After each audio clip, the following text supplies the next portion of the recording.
guerru Israël ak Iran bi fi amoon fan yi wala boog bi am ba léegi parce que man jàpp naa ne guerre bi jeexagul dañoo nekk ci pause te soo moytuwul à tout moment mën na déclencher waat. Seydi Linus al-Hafiz Linus al-Baghdadi wala al-Andalusi maa ngi lay ziar. Alors d'abord comme question yi ñuy laaj toujours il faut se poser des questions et essayer d'apporter des réponses. Question bu njëkk bi mooy lan moo xew. Naby Vision. ñaareelu question bi mooy naka la xewee. ñetteelu question bi mooy lu tax mu xew. ñeenteelu question bi mooy après lan mooy perspective yi. man je préfère su may analyser ay sujets wala ay questions géopolitiques ma jaaree ko ci ñetti questions yi pour essayer de trouver des réponses. lan moo xew naka la xewee lu tax mu xew ak perspective ban lañ jëm lan moo nar a xew yi après.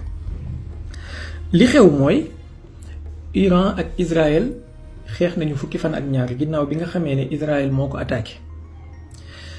Américains yi dugg nañ ci bi ñu ci duggee def nañu seen benn attaque benn yoon Iraniens yi fayu nañu wala bokk ngeen def ko entre guillemets dinaa leen wax lu tax. Iraniens yi fayu nañu Américains yi déclaré ci bis bi Iraniens yi fayoo que ne ay ca cessez le feu voilà lii mooy li xew. léegi naka la xewee mooy Amérique bi muy attaqué Israël dafa utiliser ay bombardiers yoo xamante ne ni B2 Sprint la tudd benn bu nekk ci B2 Sprint yooyu mën naa jël ba ñaari bomb yu tudd GBU 57 c'est des bombes yuy mën a maanaam bunker buster bomb yoo xamante ne dafay pénétrer ay bunker. Objectif bi moo nekk ginnaaw loolu tamit utiliser nañu ay missiles Tomahawk pour détruire installation de surface yi nga xamante ne moom moo nekk ci Natanz ak yeneen installation mais bunker buster yi dañ ko utiliser spécifiquement ci installation Fordo bi parce que moom moo gën a compliqué moo gën a difficile à détruire. bi loolu xewee ba pare nag il s'attendait à une réponse iranienne xamoon nañ ni iraniens yi du ñu bàyyi loolu mu sedd il fallait que ñu dinañ répondre. Iraniens yi nee nañu répondre nañ avec 14 missiles d'après ce qu'ils ont dit 14 missiles yooyu dañ koo dóor ci benn base boo xamante ne mooy base Al Udeid bi nekk Qatar. après bi ñu ko dóoree ba pare ñaari attaques yëpp muy bu Amérique bi ak bu Iran bi y a pas eu de mort y a pas eu de voilà lii mooy nii la xewee daal en tout cas. léegi nag balaa ñuy ñëw ci lu tax mu xew ak lan moo nar a xewi ji wala lan mooy perspective yi damay ubbi parenthèse ma ne leen man jàpp naa ne à la fois riposte iranien yi ak attaque américain yi yëpp ay théâtre la woon maanaam c'était bien calibré bien chorégraphié. Naby Vision. Sérieusement bokkuma ci ñi nga xamante ne dañoo nekk ay fans Donald Trump immodéré maanaam fans yoo xamante ne ni ils ont un amour démesuré ci Donald Trump. Il n'est pas ma tasse de thé du tout mais dafa am ñoo xamante ne ci analyse yi léeg-léeg boo leen di déglu tu as l'impression que dañu jàpp ne Donald Trump c'est un messie bu wàccee asamaan boo xamante ne dafa bëgg jàmm ci àdduna bi jàmm rek ko tax a jóg dafa ñëw pour delloosiwaat jàmm. Et puis lépp lu muy def rek même bu fekkee ay actions militaires la ce ne sont que des théâtres et des fanfaronnades pour arrêter. wax dëgg yàlla gëwuma loolu man li ma gëm mooy Donald Trump c'est un président américain boo xamante ne lépp lu muy def intérêt Amérique moo koy dicté intérêt Amérique yooyu nag su laajee bombarder àdduna bi yépp maanaam amuñu sentiment pare nañu pour def ko man lii laa gëm. amuñu sentiment pare nañu pour def ko bu laajoon bombarder nucléairement ay réew sauf que Donald Trump fi mu wuute ak yeneen présidents yi ñu mel ni Obama wala ñoom Bush mooy moom suy def guerre daf koy xoolee ci prisme économique alors que ñële dañ koy xoolee ci prisme impérialiste c'est-à-dire ñële su ñuy def guerre c'est pour assurer seen domination c'est pour assurer seen hégémonie c'est pour montrer leur force alors que moom suy def guerre dafay calculer guerre bi wala frappe bi wala assassinat ciblé bi lan la ko mën a jural économiquement su defee les calculs pour et contre après doog ci dugg mais il est tout autant cynique que ñoom Barack Obama ak ñoom yeneen ñëpp voilà c'est un président américain jeexal na wax un président américain boo xamante ne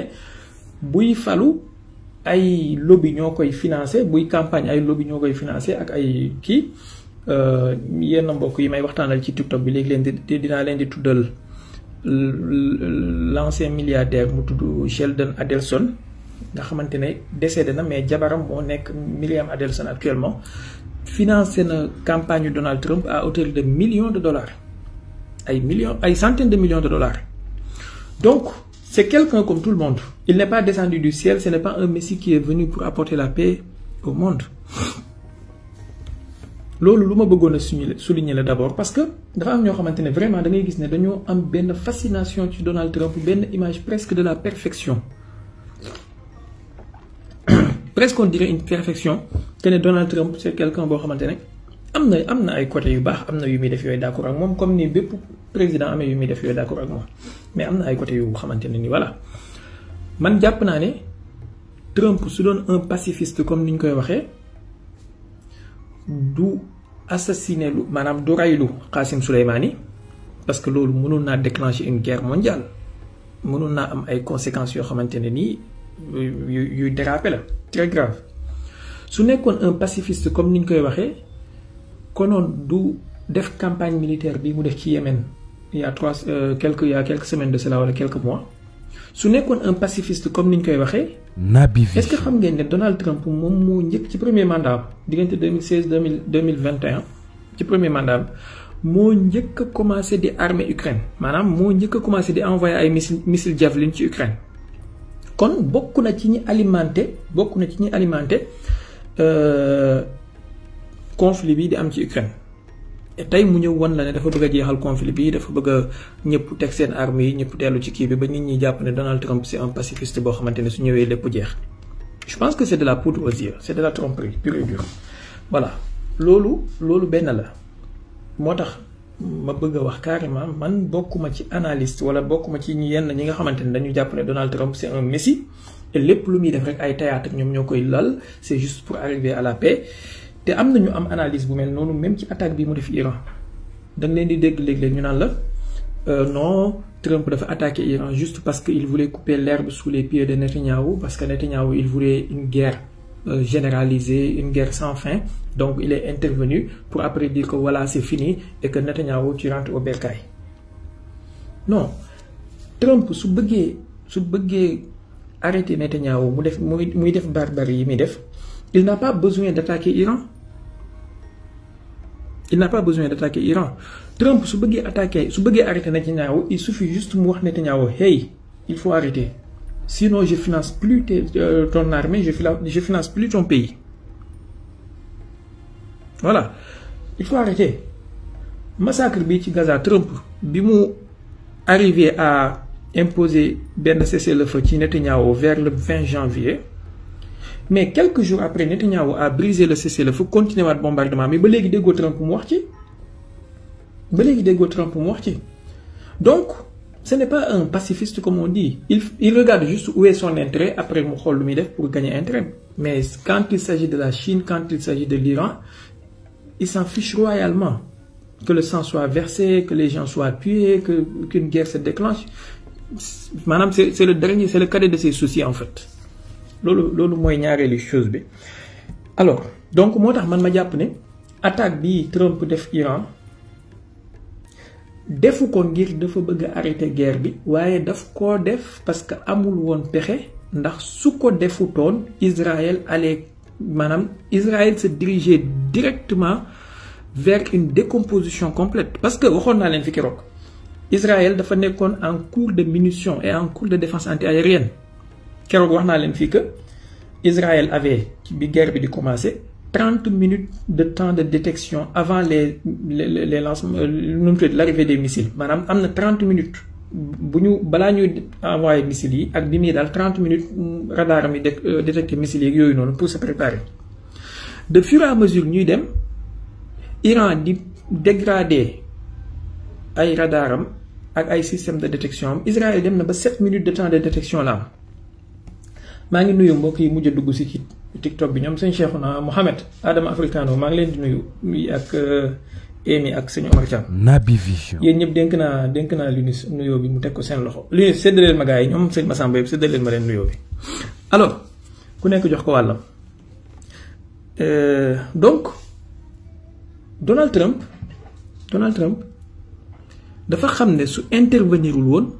mais Israël Iran commencé woon na di soppi couche de défense anti-aérienne yi mu am yépp comme benn rideau mayga et loolu su continuer woon Israël dafay dee maanaam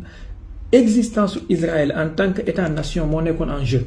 te moom xam na ne Netanyahou c'est quelqu'un de pas rationnel du tout bu demoon ba gis ne la survie de son état était en jeu mën na utiliser nucléaire parce que Israël ñëpp voilà c'est un secret de polichinelle Israël est nucléaire donc su demoon ba la survie de son état nekk en jeu mën na utiliser nucléaire te gis na ne Israël d'après beaucoup d'analystes Israël tolloon na foo xamante ne ni 10 à 12 jours de défense anti-aérienne moo ko dese woon maanaam bu guerre bi continuer woon en 12 jours maanaam moins de 2 semaines Israël serait sans défense anti-aérienne sans tenir compte que missile anti-aérien yi Israël am ni mu chéré parce que benn tir de missile SAT seen système américain boobu SAT benn tir de missile bi ça coûte 12 millions de dollars benn tir de missile ça coûte 12 millions de dollars et xam ngeen ne wala yéen ñëpp gis ngeen vidéo yi Iran am na ay missiles yu muy envoyé souvent il faut am na benn missile boo xamante ne bi ko Iran envoyé yaakaar naa c'était le Fatah 1 il fallait 14 missiles intercepteurs pour engager le missile iranien et malgré ça ils ont échoué 14 missiles donc tu fais le calcul 14 missiles pour combien de millions de dollars l'unité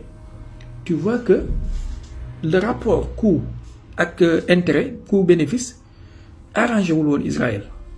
donc il fallait Trump intervienne pour sauver le soldat le soldat était à terre. Naby Vision. man jàpp naa ne daal lii moo tax Trump wala bokk na ci li tax Trump intervenir sans tenir compte aussi pression lobby sioniste bi nekk États-Unis et tout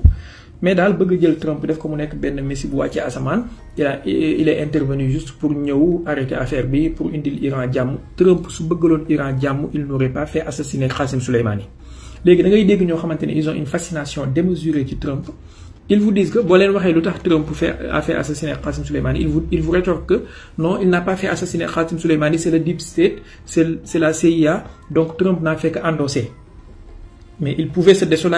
désolidariser dans ce cas bu fekkoon ne il n'était pas complice de cela il n'était pas d'accord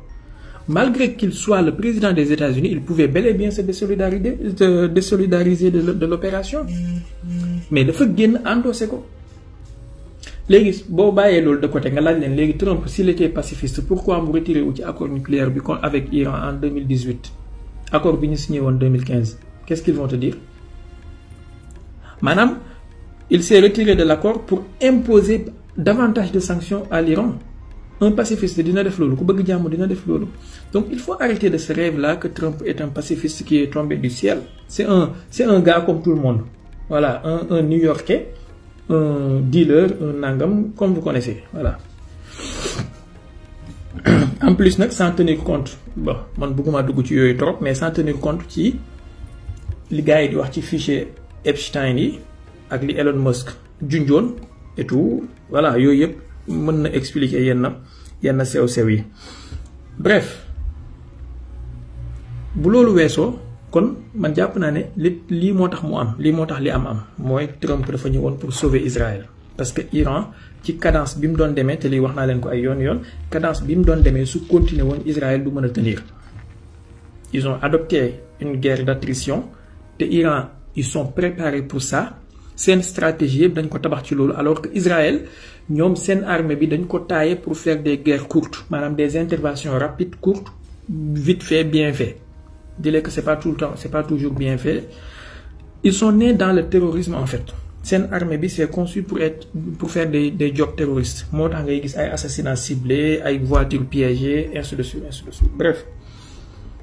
jàpp naa ne lii mooy li tax mu am maintenant bi mu essayé il a vu que il s'est rendu compte que li mu bëggoon pourquoi il s'est arrêté? C'est pas que Trump dafa arrêté parce que dafa bëgg affaire bi jeex. Man dama jàpp ne dafa arrêté parce que dafa essayer gis ne lii mënta wëy. Naby Vision. D'abord, nombre de bombes GBU 57 yi liñ ci am ci nombre bëriwut, c'est quelques dizaines. ñaareel bi gis na ne su continuer loolu ça risque d'embraser toute la région. ñetteel bi li mu bëgg ci économie puisque projet mi yépp daf ko tabax ci économie bu dofloo ba Iran tëj le détroit d'Ormuz, ça n'est fini pour lui économiquement, ça n'est fini pour lui. Et ça risque de dégénérer vers une guerre généralisée. Donc loolu motax il s'est arrêté et loolu motax itamit mu yéex a dugg ci mbir mi maanaam kaana bayna maddin wa jazr, benn tànk ci kanam benn tànk ci ginnaaw benn tànk ci kanam benn tànk ci ginnaaw jusqu'au dernier moment mu ne xaar ma bett leen dóor leen benn mbéj ba xam danañ fayu. Bi mu demee ba nga xamante ne dóor na leen benn mbéj ñu fayu mu gis ne bu ñu continuer nii malgré que mën nañu chorégraphier seen fayu calibrer seen fayu du moins, mais bu ñu demee ci dof-doflu pour affaire yi yaatu ça peut faire très très mal. ñu ne xaaral ñu arrêté voilà. Alors donc ils se sont arrêtés par incapacité, ils sont juste incapables de tenir contre l'Iran. moo tax ñu arrêté seen yëf yi mais pas parce que dañoo bëggal iranien yi jàmm. bu loolu jàllee Israël après continuer na ay bombardement am. lu tax ñi annoncé cessez-le-feu man jàpp naa ne dañoo annoncé cessez-le-feu bi parce que bëgg nañu reconstituer waat seeni force ak seen stock d'armes pour defaat beneen provocation déclencher waat beneen guerre. Maintenant l'histoire nous a donné raison, en tout cas man personnellement l'histoire m'a donné raison, a'uuzu billahi min kalimati ana, ci ñi doon jàpp ne Chine ak Russie danañ ñëw intervenir. Waxoon naa leen fi ne Chine ak Russie, surtout Russie bu leen xaar mu intervenir. Je vais vous dire pourquoi ma waxoon loolu. Yàgg naa ko wax ñu nekk ci TikTok bi ñoom ci live Mohamed xam nañ ko. D'abord Russie mënul aider Iran lu dul diplomatiquement et politiquement. Militairement suy am ça sera des choses insignifiantes. Mais du risquer sa survie pour les beaux yeux de l'Iran. Premièrement, sur le plan militaire, Russie dafa nekk ci guerre bu ko doy sëkk contre l'Occident collectif ci Ukraine. Donc mënu cee yokk beneen guerre boo xamante ne nii dafay laaj moyens yu bari, mënu ko, il peut pas tenir. Lim nekk ci Ukraine rek doy na ko sëkk. ñaareel bi mooy Russie mënta intervenir parce que boo jëlee population israélienne bi dafa am lu ëpp 1 million et quelques, presque 1,5 million peut-être, yoo xamante ne ils sont des binationaux, israéliens et russes. ñenn ñi ils sont d'origine russe. Naby Vision. kon dafa am complexité sociale boo xamante ne dafay kiyee tànki Russie pour mu intervenir pour bañ a froisser Israël. C'est pas parce que dañoo bëggul guerre mondiale, c'est pas parce que dañoo bëgg jàmm. D'après man li ma xalaat. ñetteel bi Russie mënta intervenir parce que histoire bu ngeen ko revisiter tuuti. Iran ak Russie mësuñoo nekk ay alliés objectifs, ay alliés de circonstance lañ mës a nekk. D'abord bu ngeen xoolee jamono guerre mondiale bi, l'URSS mësoon naa occuper ay territoires iraniens. lii ñu xam tuuti ci histoire xam nañ ko. Donc ils ont toujours eu des problèmes. Voilà, des problèmes. Disciple, wa alaykoum salam wa rahmatullah, comment tu vas? Donc ils ont toujours eu des problèmes. Kon ay alliés de circonstance lañu, mais ils sont pas des alliés objectifs. Xëy na rek am na lu leen boole tey jii ci affaire Occident contre les mœurs, pour lutter pour les bonnes mœurs ak nangam, une lutte civilisationnelle, mais pas pour autant que dañu bëggante voilà. ñetteel bi mooy Russie bëggul intervenir de manière forte au risque de voir Israël ak Occident gën a soutenir Ukraine lever seen mbooleem gants yi pour soutenir Ukraine à bout yéen ñëpp xam ngeen ne opération bi Ukraine def contre Russie fan yële ci ginnaaw mooy opération toile d'araignée boobu noonu mais c'est typique que opération bi Iran def contre Israël def contre Iran ci premier jour attaque bi le 13 juin 2025 maanaam c'est la même modus operandi bi la léegi une question se pose est-ce que du israéliens yi ñoom ñoo teg plan bi jox ko Ukraine mu essayer ko pour après ñoom ñu mën ko appliquer ci kaw Iran wala boog Israël dañoo collaborer ak les services ukrainiens pour mën a dupliquer opération bi Ukraine réussir ci biir Russie pour ñoom ñu def ko xalaatkat bu nekk war nga ci mën a xalaat mais même chose bi la voilà même chose bi la donc Russie bëggul intervenir pour bañ a pousser Israël mu soutenir Ukraine à bout ñetteel bi wala boog ñeenteel bi mooy boo xoolee histoire récente Iran yàgg naa bëgg Russie jaay ko ay armes Russie di bañ par exemple Iran yàgg naa sollicité à ce que Russie jaay ko S-400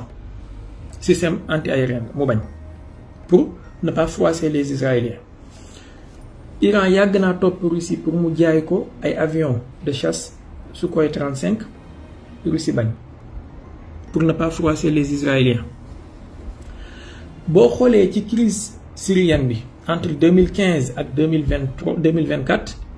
Israël à chaque fois da daan attaquer ay installations iraniennes ci biir Syrie wala ay bases iraniennes ci Syrie te Russie malgré seen système de défense yi ñi installé ci biir Syrie yépp mësuñoo intervenir pour empêcher loolu am. Naby Vision. même bi Israël di attaquer ambassade Iran bi nekk Damas le système de défense russe bi nekk ci Tartous ak ci Khmeimim ils n'ont pas intervenu, ils sont pas intervenus pour empêcher loolu te pourtant mënoon nañoo intervenir pour empêcher ko mais ils ont laissé faire pourquoi bu fekkoon Iran allié objectif Russie la konoon au moins Russie warul banque loxoom toog di seetaan Israël di attaquer Iran ci territoire syrien bi urbi et orbi comme ça mais ils ont toujours laissé faire vous voyez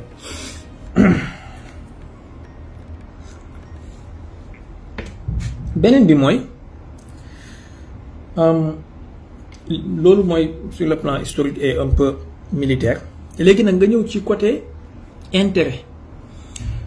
la Russie bëggul Iran tinkeeku lu tax parce que Russie jaaykati pétrole la ak gaz Iran jaaykati pétrole la ak gaz tey jii crise bu amee ci àdduna bi pétrole bi bu chéré Russie la gën a arrangé actuellement maanaam bu Iran tëjoon détroit d'Ormuz bi ba barilu pétrole bi jar $200 c'est la Russie qui allait se frotter les mains donc sanctions sur l'Iran ak ay embargo Russie du bëgg loolu dañ parce que bu loolu dañee Iran tinkeeku ba mënal boppam dootul soxlaal Russie dara et bu boobaa offre bi ci marché pétrolier bi ak gazier bi dina bëri parce que offre iranienne dafay ñëw ça va pas arranger la Russie économiquement ñetteel beneen bi mooy Iran dañuy defar ay armes suite à l'embargo bi ñu leen teg ak ay sanctions et tout commencé nañoo defaral seen bopp ay drone low cost ay missiles low cost et tout te Russie bokk na ci réew yi ëpp lu muy jaay matériel militaire ci àdduna bi donc tey bu Iran tinkee ko ci ay sanctions ba mën a gën a améliorer industrie de défense am ñu bari dinañ ñëw jënd armes yi Iran di jaay te armes yi Iran di jaay mooy gën a moins cher armes yi Russie di jaay ak États-Unis ak France ak Chine Russie boobaa dafay am beneen concurrent ci marché d'armement bi te loolu du ko arrangé dafay am beneen concurrent ci marché d'armement bi te du ko arrangé ñetteel man naa ngi wax ñetteel xaw ma juróom-ñeenteel xaw ma fukk ak compter leen daal en tout cas beneen bi mooy l'UNIS waxal gars yi ñu compter man bàyyil ma wax rek beneen bi mooy Russie ginnaaw bi mu attaqué Ukraine ba pare occidentaux yi dañu ko teg ay sanctions yu bari sanctions yooyu pour mu mucc ci dafa am ay pays yoo xamante ne dañ ko jàppale pour mu contourner sanctions yi à savoir les pays du Golfe Qatar, Émirats, Arabie Saoudite, ainsi de suite. Naby Vision. Ces pays-là benn ci ñoom bëggul Iran dañuy masla rek donc réew yooyu tamit Russie du jàppale Iran ba Iran am doole wala mu gagner Israël wala mu jàppale ko jàppale bu fës au risque de fâcher ces pays-là, de froisser ces pays-là. D'autant plus que Émirats arabes unis ak surtout Dubaï ñoom ñooy permettre Russie muy contourner yenn sanctions occidentales yi donc ñoom du ñu seetaan wala du ñu bëgg Russie jàppale Iran trop wala relation ak Iran ratax trop au risque de les fâcher. D'autant plus que actuellement dañu nekk ci équilibrisme bu xaw a fragile ndax Arabie Saoudite proposé nañ ko mu dugg ci BRICS accepté guñu ba léegi nii oui nii non comme ni ko Macky Sall doon waxee. Émirats dugg nañ ci te Arabie Saoudite fi mu toll nii mu ngi nekk ci benn tendance bëgg a jublu Donald Trump donc bu Russie jàppale Iran trop fësal jàppale ci Iran trop rek mën na tax Arabie Saoudite viré waat delluwaat ci Amérique dellu fa mu jugee woon te loolu Russie du ko bëgg Chine du ko bëgg donc ils vont préférer jéem a museler Iran un peu pour garder la richesse de l'Arabie Saoudite ak la richesse des pays du Golfe moo leen di gënal. beneen bi mooy Iran nation ingénieuse la maanaam Iran li muy formé ci ingénieur ci année bi 200 000 et quelques la. Russie tamit bokk na ci réew yi ëpp lu muy formé ci ingénieur ci année bi bu ñu tinkee jéng yëpp ci Iran tinki sanctions yi ci recherche scientifique yeeg acquisition de certains certains ci produits wala certains matériels scientifiques dina permettre ingénieurs iraniens yi ñu gën a mën a liggéey sans contrainte et loolu concurrence bu rëy la ci ingénieur Russie te loolu Russie du ko bëgg kenn ci ñoom bëggul ingénieur bu beneen dëkk ñëw raw say ingénieur dëkk kenn ci ñoom bëggul loolu donc yii nii yëpp tax na su dajaloo ba pare tamit sur le plan nucléaire Russie mësul bëgg te du mës a bëgg du mës a d'accord ci Iran mu am bombe nucléaire coow li moo fi nekk rek d'ailleurs tey rek Sergei Lavrov mooy ministre des affaires étrangères russe bi mu ngi wax ne mu ngi ñaan wala mu ngi solliciter Iran mu continuer collaboration am ak agence internationale pour l'énergie atomique ginnaaw bi nga xamee ne iraniens yi dañoo voté ci seen parlement bi pour suspendre mbooleem coopération bu ñu amoon ak agence bi AIEA donc les Russes déjà commencé nañ di wane les couleurs kon képp ku jàpp ne Russie dina ñëw jàppale Iran wallahi mooy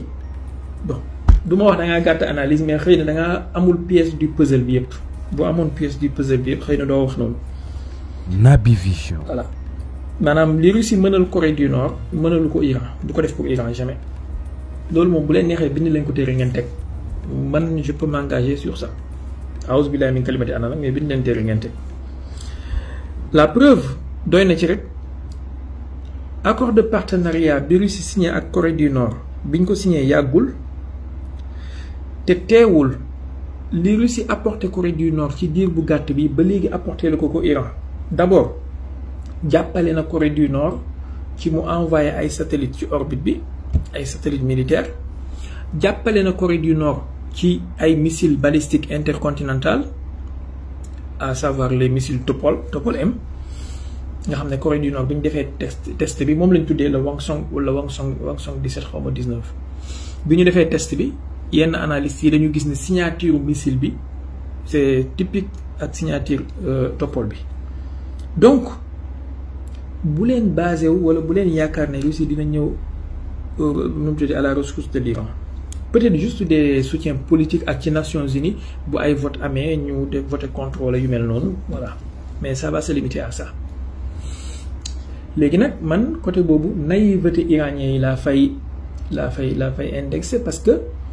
iranien yi yàgg nañoo bëgg a gën a renforcer seen lien ak Russie au détriment de seen lien ak Chine. Tandis que Pakistan moment boobu moom mu ngi renforcer ay liens ak Chine ba jënd ay avions chinois ak ay missiles chinois gis nañu conflit bi amoon diggante Pakistan ak Inde les armes chinoises li ñu def ci Pakistan. Donc les Iraniens ont toujours été naïfs pensant que bu ñu renforcer seen lien ak Russie danañ leen dimbale. Heureusement peut-être ñu ngi commencé di yeewu parce que danañ ci ñëw moom mooy suñu dernier point. Voilà lii daal ci gàttal pour ñi nga xamante ne jàppoon nañ ne mbir mi ça allait exploser et tout dëgg la situation bu compliqué la et bu très très fragile la mënoon naa dem ba yegg ci guerre mondiale mais man dama formuler woon ay hypothèses benn bu nekk ma am pourcentage bu moo ko joxoon et heureusement benn ci pourcentage hypothèse bi ma njëkkoon na jiital moom moo am mooy Iran arrivé à imposer benn guerre d'attrition de sorte que Israël ak américains yi wala occidentaux yi demander un cessez-le-feu d'après déclarer ne ñoom ñoo gagné. Hypothèse boobu 30% laa ko joxoon de probabilité moom moo réalisé wu fi mu toll nii mais nag guerre bi jeexul dafa pause rek dana tàmbaliwaat léegi nag lan mooy perspective yi bi ci njëkk mooy guerre bi day tàmbaliwaat sur une autre manière. Israël dañoo demander pause pour premièrement reconstituer waat seen stock de missiles defaraat seen défense antiaérienne ak tamit missiles iraniens yi ñu jot maanaam yi jot dal seen kaw ñu def li ñuy tuddee rétexte mooy retour d'expérience xool naka la ñuy def pour améliorer seen défense antiaérienne bi pour mën a contrer missiles iraniens yi prochaine fois loolu benn la. ñaareel bi dañu demander pause bi pour gën a renforcer waat seen lien ak les pays de la région surtout Syrie ak Arabie Saoudite pour gën a encercler Iran gën ko isoler.